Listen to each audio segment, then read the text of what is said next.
வணக்கம், இது ஆர்த்தி கஃபே. இன்னைக்கு நம்ம என்ன பார்க்க போகிறோம் அப்படின்னா, இட்லி மிளகாய் பொடி எப்படி அரைக்கிறதுன்னு பார்க்க போகிறோம்.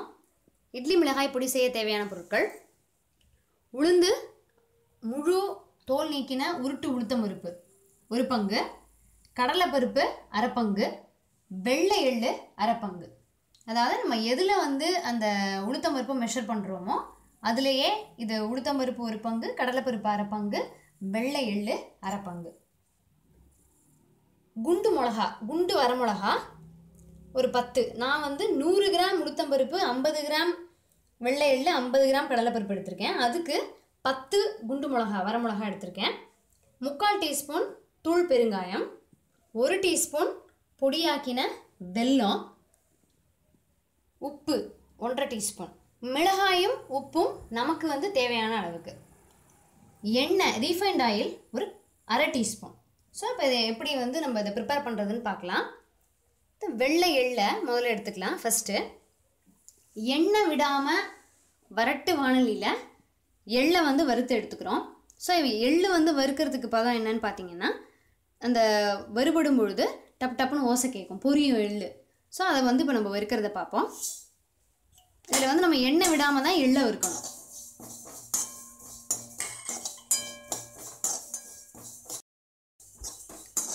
இப்போ நாம் இந்த மிளகாய் பொடிக்கு வெள்ளை எள்ளு எடுத்துருக்கோம்.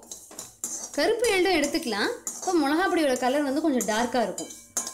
வெள்ளை எள்ளு எடுத்துக்கும் பொழுது அந்த பருப்பு மிளகாவோட கலர் சேர்ந்து அழகாக நமக்கு அந்த நிறம் ஒரு எல்லோவும் ரெட்டும் சேர்ந்து ஒரு கலர் நிறம் கொடுக்கும். கருப்பு எள்ளு எடுத்துருந்தோம் அப்படின்னா கொஞ்சம் டார்க் கலர் கொடுக்கும். பட் அது தோலோடு இருக்கிறது இன்னும் இரும்பு சத்து அதுக்கு கூட வெள்ளை எள்ளை கம்பேர் பண்ணும்பொழுது. ஸோ இது நம்ம ஏன் ஆயில் விடாமல் வறுத்துக்கிறோம் அப்படின்னா, எள்ளு ஒரு எண்ணெய் வித்து. அதில் நமக்கே தெரியும் இதுலேருந்து நம்ம நல்லெண்ணெய் எடுக்கிறோம் அப்படின்னு சொல்லிட்டு, சீசேம் ஆயிலேருந்து தான் எடுக்கிறோம். அதனால் இது கொஞ்சம் அந்த எண்ணெய் இல்லாமல் வறுத்தா தான் எண்ணெய் கக்கிக்காமல் இருக்கும். அதனால தான் அதுக்கு எண்ணெய் சேர்க்கல, வரட்டு வானிலையில் வறுக்கிறோம். அதுவும் போக நம்ம மிளகா பொடியை அப்பப்போ நம்ம ஃப்ரெஷ்ஷாக ப்ரிப்பேர் பண்ணிக்கலாம். வீட்டில் ப்ரிப்பேர் பண்ணும்பொழுது ஒரு வாரம் 10 நாளைக்கு ஒரு தடவை நம்ம பண்ணி வச்சிட்டோம் அப்படின்னா நல்ல வாசனையாக ஃப்ரெஷ்ஷாக சூப்பராக இருக்கும். கடையில் வாங்கும்பொழுது அது எப்போ அரைச்சது அப்படிங்கிறதுலாம் நமக்கு தெரியாது. ஸோ வீட்டில் செய்யும்பொழுது நமக்கு இன்னும் ஹெல்த் அண்ட் ஹைஜீனிக்காக இருக்கும். இப்போ எள்ளுடைய பதம் வந்தாச்சு, படப்படன்னு சவுண்டு வந்துருச்சு. இப்போ அந்த எள்ளை நம்ம ஒரு தனி தட்டில் கொட்டி ஆற வச்சுக்கலாம். தனியாகவே வச்சுக்கோங்க எள்ளை. இப்போ அதே வாணலியில் அரை டீஸ்பூன் எண்ணெய். அந்த எண்ணெயில் ஃபஸ்ட்டு கடலைப்பருப்பை வறுத்துக்கலாம். கடலைப்பருப்பை நீங்கள் சிம்லேயே வச்சு வறுத்துக்கோங்க. அப்போ தான் நமக்கு பேர்ன்ட் ஆகாமல் இருக்கும். நல்ல கோல்டன் ப்ரௌனில் அது கருப்பாக ஆகக்கூடாது. கருப்பாகிடுச்சு அப்படின்னா நமக்கு டேஸ்ட் மாறிடும். அப்புறம் இன்னொன்று உங்களுக்கு ஒன்று சொல்கிறதுக்கு, எண்ணெயில் பருப்புகளை வறுக்கும் பொழுது நல்ல டேஸ்ட்டாக இருக்கும். ஆனால் நம்ம அதை ஒரு சீக்கிரமாக உபயோகப்படுத்திடணும். ஏன்னா நம்ம எண்ணெயில் வறுத்துருக்கிறதுனால கொஞ்சம் வாசனை வர்றதுக்கு வாய்ப்பு இருக்குது. இதே நம்ம எண்ணெய் போடாமல் வறுத்தோம் அப்படின்னா நம்ம கொஞ்சம் வச்சுருந்தே சாப்பிட்லாம். அப்போ எண்ணெய் போடும் பொழுது நீங்கள் கொஞ்சமாக வறுத்து அதை ஒரு வாரம் 10 நாளுக்குள்ளே சீக்கிரம் செலவழிச்சிடுற மாதிரி இருந்தது அப்படின்னா நல்லாயிருக்கும். ஸோ இப்போ அது நல்ல ஒரு கோல்டன் ப்ரௌனில் வறுபடும் பொழுது நம்ம பார்க்கலாம். இன்னொன்று, நம்ம இது கூடவே உளுத்தம் பருப்பையும் போட்டோம் அப்படின்னா இதனுடைய வறுபதமும் அதனுடைய வறுபதமும் வித்தியாசப்படும் போது ஒன்று ஏதாவது கரிஞ்சு போயிடும் அதில். அதனால் தனித்தனியாக வறுத்துக்கிறது தான் எப்பயுமே நமக்கு சேஃப். அதனால் இப்போ இது நல்லா ஒரு கோல்டன் கலரில் வந்ததுக்கப்புறமா பார்க்கலாம். இப்போ கடலைப்பருப்பு நல்லா வறுபட்டாச்சு. இந்த கலர் வந்ததுக்கப்புறமா நல்ல அழகான ஒரு கோல்டன் ப்ரௌன் கலர் வந்தாச்சு. இதை தனியாக எள்ளோடு சேர்த்து போட்டுற வேண்டாம். தனியாக ஒரு தட்டில் இதை நம்ம போட்டு ஆற வச்சுக்கலாம். இதே வாணலியில் உளுத்தம் பருப்பையும் போட்டு வறுக்க வேண்டியதாக அடுத்து. இப்போ நான் இந்த கடலைப்பருப்பை ஒரு தட்டில் போட்டு ஆற வைக்கிறேன்.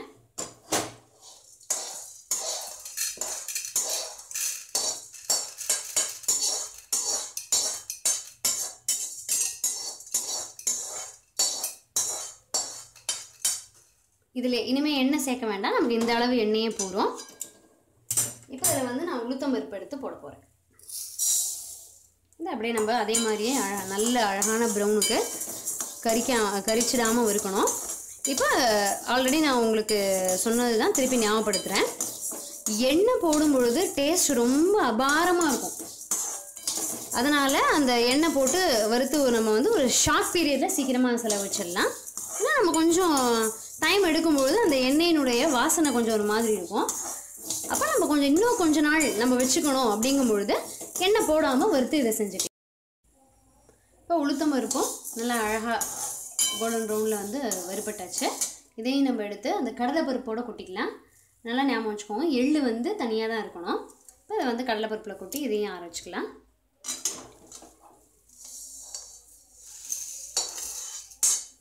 இப்போ இந்த வாணலியில் அதே வாணலியில் ஒரு 1-2 ட்ராப்பு திருப்பி எண்ணெய் சேர்த்துட்டு மிளகாயை நம்ம வறுத்துக்கலாம். ரொம்ப இல்லை, சும்மா கொஞ்சமாக, அவ்வளோதான். இப்போ அந்த எடுத்துகிட்ட எல்லா மிளகாவையும் குண்டு மிளகா எல்லாத்தையும் போட்டுக்கலாம். இதையும் வந்து நல்லா நம்ம வந்து வறுக்கணும். இது எப்படின்னா கொஞ்சம் அந்த மிளகா வந்து இன்னும் நல்லா உப்பி வரும். உப்பி வந்து நம்ம கையால் இப்படி பண்ணும்பொழுது டப் அப்படின்னு உடஞ்சிரும். வதக்குன்னு இல்லாமல் அந்த மிளகா வந்து நல்லா வறுபட்டதுக்கப்புறமா நம்ம லைட்டாக இப்படி பண்ணோம் அப்படின்னாலே டப்புன்னு அப்படின்னு உடஞ்சிக்கும். ஸோ இப்போ அது வந்து நல்லா வறுபட்டதுக்கப்புறமா பார்க்கலாம் இது எப்போ வந்து நம்ம எடுக்கணுங்கிறத காமிக்கிறோம். ஸோ இப்போ இது எல்லாமே உப்பிடுச்சு. ஆறுனதுக்கப்புறம் தான் நமக்கு வந்து அந்த டப்பு அப்படின்னு ஓசை கேக்கு உடைக்கும் போது இது வந்து சூடாக இருக்கும்போது நம்மளால் அப்படி உடைக்க முடியாது. ஸோ இதையும் பருப்புலேயே கொட்டி நம்ம ஆற வச்சிடலாம். இப்போ நான் அடுப்பை நிறுத்திட்டேன். இப்போ இதையும் வந்து நான் பருப்புலேயே கொட்டுறேன். இது எல்லாமே வந்து நல்லா ஆறட்டும், சூடே இல்லாமல் ஃபுல்லாக ஆறட்டும். இப்போ இந்த வாணலியில் அடுப்பை நிறுத்தியாச்சு. பெருங்காயம் எடுத்து வச்சுருக்கோம் இல்லையா, 3/4 டீஸ்பூன் அந்த பெருங்காயம், 1/2 டீஸ்பூன் உப்பு, ரெண்டையுமே நல்லா போட்டு அந்த சூட்லேயே ஒரு பரட்டிக்கலாம். அடுப்பை நிறுத்திட்டு இதை செஞ்சுக்கலாம். அந்த உப்பையும் பெருங்காயம் போடும்போது நமக்கு அது பரபரன்னு நல்லா அப்படியே வறுபட்டுரும். ஸோ இதையும் வந்து நம்ம பருப்போடு சேர்த்து ஆற வச்சிடலாம். ஸோ இப்போ எள்ளு மட்டும் தனியாக இருக்குது. பாக்கி எல்லா பொருட்களும் அந்த 2 டைப் பருப்பு, உப்பு, பெருங்காயம், வரமிளகா எல்லாமே வந்து நம்ம தனியாக ஆற வச்சுருக்கோம். வெல்லம் தனியாக இருக்குது, எள்ளு தனியாக இருக்குது. இதெல்லாம் ஆறுனதுக்கப்புறமா நம்ம வந்து இதை எப்படி அரைக்கிறது அப்படிங்கிறத பார்க்கலாம். இப்போ எல்லா பொருட்களுமே ஆறியாச்சு. இந்த பருப்பு, மிளகா, உப்பு, பெருங்காயம் அதெல்லாம் ஆறிடுச்சு. இப்போ நம்ம இந்த பருப்பு, மிளகா, உப்பு, பெருங்காயம் அதை மட்டும் தான் ஃபஸ்ட்டு நம்ம வந்து அரைக்க போகிறோம். இப்போ இந்த மிளகா பார்த்திங்கன்னா அப்படியே நல்லாவே உடையுது. நம்ம வந்து சாதாரணமாக மிளகா எடுத்து உடச்சி பார்த்தோம்னா அப்படி உடையாது, அது வந்து வதக்குன்னு இருக்கும். ஸோ இந்த கலர் நான் உங்களுக்கு காமிச்சேன் இல்லையா, நல்லா அப்படியே உப்பி வருது தான் பதம் அதுக்கு. அப்போ இதை நம்ம என்ன பண்ணிடலாம் அப்படின்னா, இப்போது நல்லா ரவை பதத்துக்கு இந்த பருப்பு, மிளகா, பெருங்காயம், உப்பு இதை வந்து நம்ம முதல்ல அதை அரைச்சதுக்கப்புறமா பார்க்கலாம். இப்போ அந்த பருப்பு, அதாவது உளுத்தம்பருப்பு, கடலைப்பருப்பு, பெருங்காயம், உப்பு, மிளகா அதை மட்டும் நல்லா போட்டு இந்த ரவை பதத்துக்கு அரைச்சாச்சு. உங்களுக்கு பார்த்தாலே தெரியும் நல்லா ரவை பதத்துக்கு இருக்குது. ரொம்ப பொடியாகவும் இல்லை, ரொம்ப 1-2ஆகவும் இல்லை. இப்போ இந்த ஸ்டேஜில் நம்ம வந்து அந்த எள்ளு, வெல்லம், இப்போ அந்த வெல்லம் வந்து நம்ம ஏன் போடுறோம் அப்படின்னா, நல்லா 10 மிளகா போட்டிருக்கோம், பருப்பு எல்லாம் சேர்ந்து கிட்டத்தட்ட ஒரு 200 கிராம் இருக்குது. உங்களுக்கு அந்த ஸ்வீட் தெரியாது, பட் நம்ம அந்த வாசனை, அந்த டேஸ்ட்டு, அந்த காரத்தோட டேஸ்ட்டு அதை வந்து நல்லா அழகாக அதை வந்து எடுத்து கொடுக்கும் வெல்லம். அதனால தான் நான் அந்த வெல்லம் சேர்க்குறேன் அதில். ஸோ இப்போ வெல்லம்,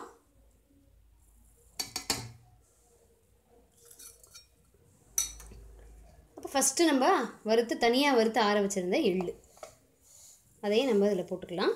போட்டு வைப்பரில் அந்த 1-2 சுற்று, உங்களுக்கு பார்த்தாலே தெரியும் எள்ளு வந்து மசியணும். அதான் வைப்பர்லேயே போட்டு சுற்றுங்க, ஃபுல்லாக போட்டுற வேண்டாம்.